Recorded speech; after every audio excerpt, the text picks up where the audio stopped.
Hi Sagittarius. So we have the Ace of Swords, we have the Seven of Wands, and we have the Three of Swords. So the Ace of Swords is a card that is, it's a gift or blessing from the universe. And the universe wants you to use your thinking, to either think about life or, the interactions within your life, to think of it in a new way. You also may be having new ideas, new approaches. You might have to use your rational thinking in order to problem solve.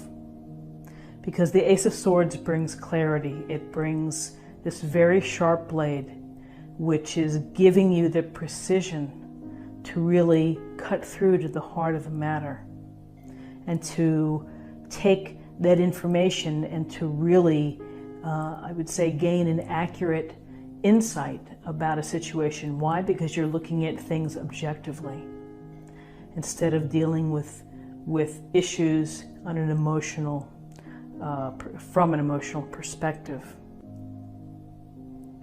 So you can see this is a powerful illustration because of the clouds. Because yes, when we have swords, it can indicate adversity, troubles, things coming up that we have to reason or figure out.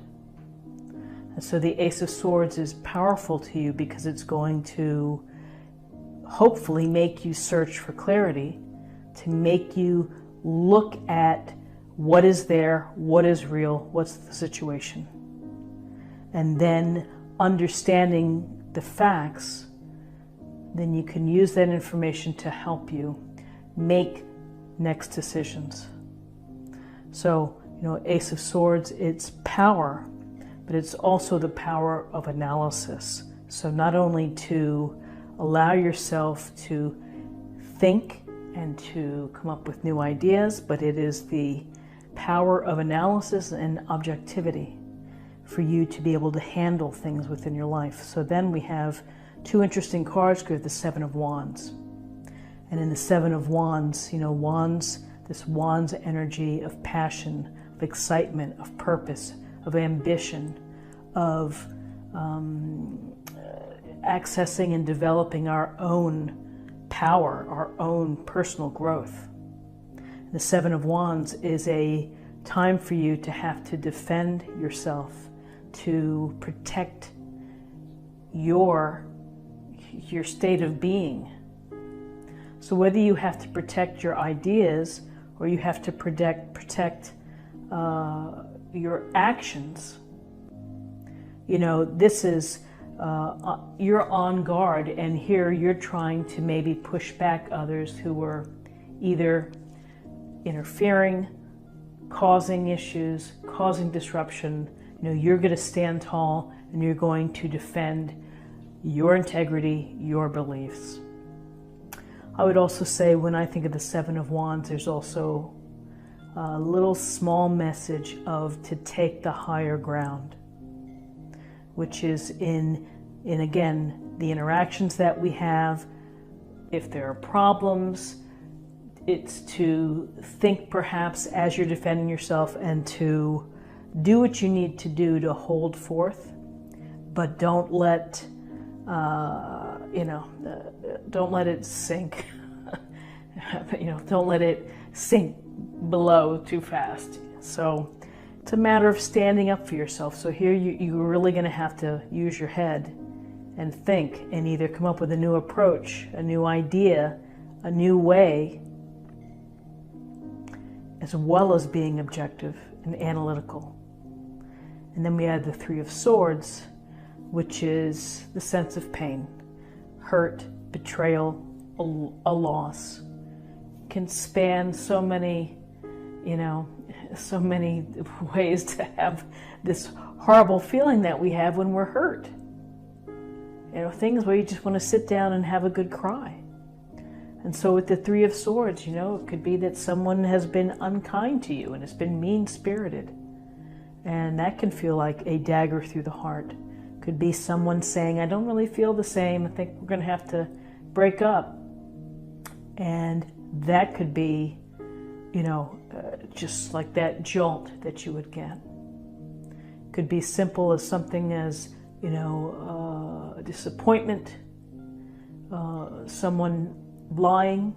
It's just simply a card, as you can tell from the colors in this illustration, from the woman here holding herself. It's when you really feel low and it's being hurt. So how do we deal with being hurt? Well, when we're in times of challenges, we really have to rely on our smarts. We have to rely on what we see and not paint sometimes a rosy picture, or maybe we paint a fantasy of a relationship sometimes that we think it was really good, but maybe it really wasn't, and it had nowhere to go but to have issues. So with the Three of Swords, I would say it's a matter of processing the hurt. You are hurt if you feel hurt, if you feel slighted, if you feel that someone has been unkind to you, then you need to take note of it. You need to absorb it for a bit, and then ultimately you're going to have to let it go. And you're going to have to get back to the activities and the things that make you feel alive, and that make you feel present, and that make you feel happy. And sometimes it just simply takes time, and that's fine. But it's as you begin to deal with feeling hurt or feeling a sense of loss, it may be like, wow, how am I ever going to get over this? And we always say that to ourselves, how will I ever get over this? But eventually we do. Eventually we do. And I will use this example just from a personal perspective. It's when my father was ill and going through the process, and when he died, I just thought to myself, how will I ever make it without him? How will I ever deal with this? And yeah, it was tough. And then, life bounces. You bounce back a bit. You bounce back, but you're a little wiser. And you have that experience, and, it really stinks and it hurts. But you have to, again, you have to live it. You have to live through it. And you will live through it. So, interesting spread for Thursday. Let's go ahead and let's take a look at the numbers. That's what I was trying to say.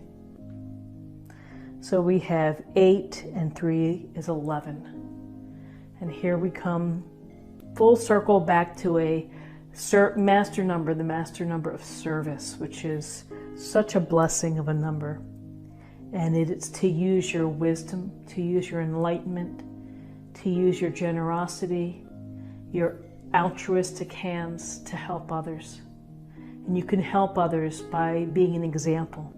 You can help others by reaching out, being supportive, making the call, signing up to volunteer. There's so many ways to be of service. And so it's simply a beautiful, beautiful number. And finally, I'm going to choose an oracle card. We'll get a little more information.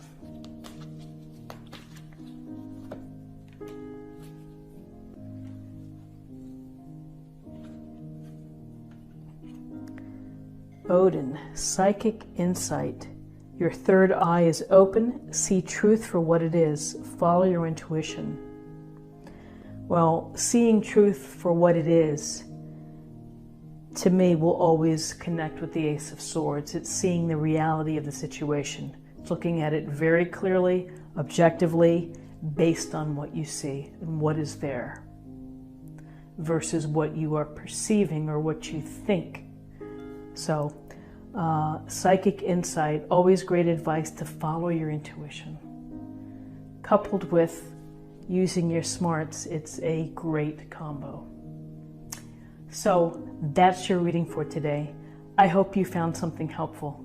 If you enjoyed the reading, subscribe, like, share, or comment, and join me tomorrow for another reading. Thank you so much for your time. Take care.